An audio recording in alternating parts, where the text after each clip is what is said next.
Salam, salam damai sejahtera bagi kita semua. Kembali kita ketemu di channel Renungan Firman Tuhan. Tujuan renungan ini supaya setiap orang yang percaya kepada Tuhan, yang sedang mengalami tantangan masalah hidup di dalam kehidupannya, mendapatkan kekuatan yang baru dan dapat dipulihkan, dikuatkan melalui kebenaran firman Tuhan. Itulah sebabnya channel ini hadir bagi kita, supaya bertujuan bahwa kita tidak putus asa dalam setiap persoalan masalah yang kita alami. Bahkan kita juga mengerti bahwa di dalam persoalan itu ada Tuhan yang selalu menyertai dan memberikan kekuatan kepada kita. Itulah sebabnya tiap-tiap hari kita akan merenungkan kebenaran firman Tuhan. Sebelum kita merenungkan kebenaran firman Tuhan, terlebih dahulu kita berdoa di hadapan Allah. Bapa yang ada di dalam surga, yang penuh kasih di dalam setiap kehidupan kami. Kami bersyukur bahwa Tuhan selalu ada bersama kami, yang tidak pernah mengenal musim di dalam kehidupan kami. Itulah sebabnya kami sebagai anak-anak Tuhan yang tetap percaya di hadapan-Mu, kami serukan di hadapan-Mu, berikan bagi kami roh-Mu, berikan bagi kami kekuatan, sehingga semasa kami ada di dalam dunia, kami layak dikatakan bahwa anak-anak Tuhan, karena kami mampu mempertahankan iman kami di hadapan Tuhan. Terima kasih Bapa, berikan bagi kami roh-Mu, sehingga kami mengerti, memahami, dan kami tahu bahwa selalu ada Tuhan bersama-sama dengan kami. Terima kasih Bapa. Inilah doa dan permohonan kami. Dalam nama Tuhan Yesus kami berdoa. Amin. Renungan kita pada saat ini kita ambil di dalam kitab Wahyu pasal 6 ayat 1 sampai 10. Kemenangan meterai pertama dibuka.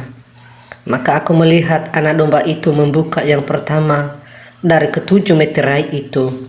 Dan aku mendengar yang pertama dari keempat makhluk itu berkata dengan suara bagaikan bunyi guruh, "Mari." Dan aku melihat, sesungguhnya ada seekor kuda putih, dan orang yang menungganginya memegang sebuah panah, dan kepadanya dikaruniakan sebuah mahkota. Lalu ia maju sebagai pemenang untuk merebut kemenangan. Dan ketika anak domba itu membuka meterai yang kedua, aku mendengar makhluk yang dua berkata, "Mari." Dan majulah seekor kuda lain, seekor kuda merah padam, dan orang yang menungganginya dikaruniakan kuasa untuk mengambil damai sejahtera dari atas bumi, sehingga mereka saling membunuh, dan kepadanya dikaruniakan sebilah pedang yang besar.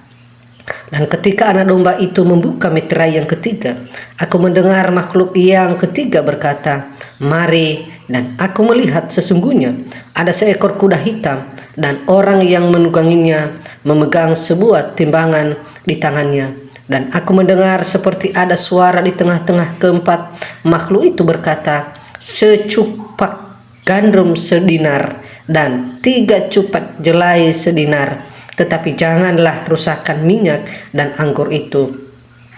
Dan ketika anak domba itu membuka meterai yang keempat, aku mendengar suara makhluk yang keempat berkata, "Mari." Dan aku melihat, sesungguhnya ada seekor kuda hijau kuning, dan orang yang menungganginya bernama Maut, dan kerajaan maut mengikutinya. Dan kepada mereka diberikan kuasa atas 1/4 dari bumi untuk membunuh dengan pedang, dan dengan kelaparan dan sampar, dan dengan bintang-bintang buas dan di bumi. Dan ketika anak domba itu membuka meterai yang kelima, aku melihat di bawah mesbah jiwa-jiwa mereka yang telah dibunuh oleh karena firman Allah dan oleh karena kesaksian yang mereka miliki. Dan mereka berseru dengan suara nyaring, katanya, "Berapa lama lagi yang penguasa yang kudus dan benar, engkau tidak menghakimi dan tidak membalaskan darah kami kepada mereka yang diam di bumi?" Tema kita pada saat ini yaitu, kenapa dunia semakin kacau, Alkitab sudah menubuatkannya. Kenapa dunia semakin kacau, Alkitab sudah menubuatkannya. Yohanes melihat anak domba, yakni Kristus sendiri, membuka meterai satu persatu. Dimulai dari meterai pertama dibuka, tampaklah seekor kuda putih, dan penunggangannya memegang sebuah panah dan memakai mahkota. Lalu ia maju merebut kemenangan. Kemudian meterai kedua dibuka, muncullah kuda merah padam dan penunggangannya memiliki kuasa untuk mengambil damai sejahtera dari atas bumi, yang menggambarkan umat manusia saling bunuh-membunuh. Saat meterai ketiga dibuka, muncul seekor kuda hitam dan penunggangannya memegang timbangan, dan ada suara yang menunjukkan kehidupan ekonomi yang sangat sulit, di mana bahan makanan sulit ditemukan. Kemudian meterai keempat dibuka, tampaklah seekor kuda hijau, kuning, dan penunggangannya bernama Maut, yang menggambarkan kematian yang melanda akibat saling bunuh, kelaparan, dan sampar. Selanjutnya, anak domba membuka meterai kelima, dan Yohanes melihat di bawah mesbah jiwa-jiwa mereka yang telah dibunuh oleh karena firman Allah dan oleh karena kesaksian yang mereka miliki, dan Tuhan memberikan bagian mereka jubah putih yang melambangkan penghormatan, kemuliaan, yang menunjukkan kepada kita bahwa mereka yang menderita karena Kristus dan Injilnya dipandang berharga di hadapan Allah. Tuhan meminta mereka untuk beristirahat sedikit waktu lagi sampai genap jumlah mereka, yakni mereka yang ditentukannya selama. Ketika meterai ke-6 dibuka, maka terjadilah kengerian yang belum pernah ada sebelumnya, yang dilukiskan pada ayat 16, di mana mereka yang menolak Dia pada akhirnya bahkan meminta gulungan-gulungan dan batu karang menimpa mereka karena kegentaran mereka yang menghadapi murka Sang Anak Domba. Dari bagian ini kita diingatkan bahwa penghukuman Tuhan yang adil pasti akan terjadi atas mereka yang terus hidup dalam dosa dan menolak Dia. Sebab itu, apabila Tuhan sampai saat ini masih belum datang, maka kita masih diberikan kesempatan untuk berbalik dari segala dosa dan kesalahan kita. Karena itu, nantikanlah Dia dengan tetap menjaga kekudusan hidup kita. Ingat, berharga di mata Tuhan kematian semua orang yang dikasihinya. Mazmur 116 ayat 15. Bapak, Ibu, dan Saudara yang dikasihi oleh Tuhan Yesus Kristus, wahyu ini mengajarkan bagi kita bahwa yang berkuasa adalah Tuhan Yesus sendiri. Ini adalah suatu penglihatan yang dilihat oleh Yohanes ketika ia ada di Pulau Patmos.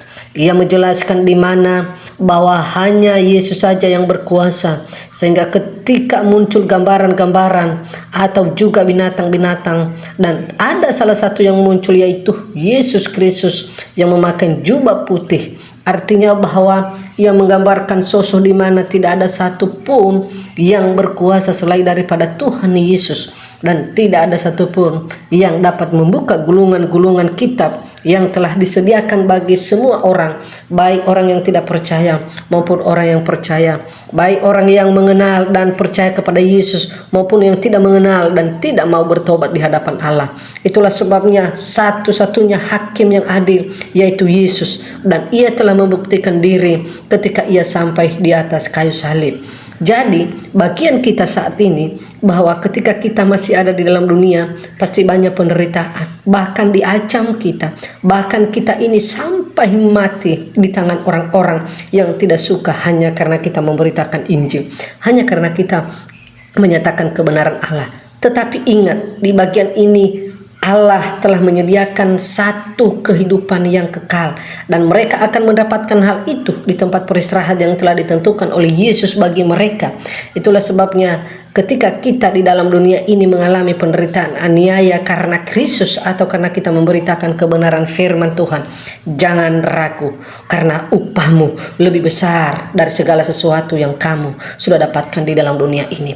Upahmu kekal bersama Yesus di Taman Firdaus. Upahmu kekal bersama Yesus di tempat Yerusalem yang baru, dan bersama Yesus di mana Yesus berada, disitulah kita berada. Itulah suatu janji, dan janji itu pasti Tuhan Yesus memberikan bagi kita, karena Ia adalah yang berjanji, dan Ia telah menggenapi janjinya ketika Ia mati di atas kayu salib, dan pada hari yang ketiga Ia hidup kembali, dan Ia bangkit naik ke surga, duduk di sebelah kanan Allah Bapa, dan Ia pergi ke rumah Bapa untuk menyediakan tempat bagi setiap orang yang percaya kepada Yesus. Itulah sebabnya janjinya kepada kita. Adakah sesuatu hal yang kita ragukan? Sekali-sekali tidak ada. Terima kasih. Inilah doa dan permohonan kami Tuhan.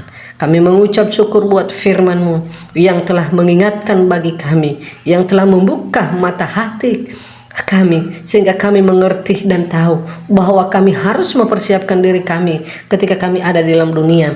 Pasti ada penderitaan dan aniaya, tetapi aniaya dan penderitaan tidak dibanding dengan kasih karunia yang Tuhan berikan bagi kami. Terima kasih Tuhan, berikan roh-Mu bagi kami sehingga bisa kami mampu melakukan firman-Mu di dalam hidup kami tiap-tiap hari, dan bisa kami jadi berkat. Di dalam nama Tuhan Yesus kami berdoa, amin. Demikianlah renungan firman Tuhan ini. Semoga Bapak Ibu dapat diberkati. Jika Bapak Ibu diberkati melalui renungan ini, silakan like, komen, dan subscribe. Atau tinggalkan pesan-pesan di kolom komentar.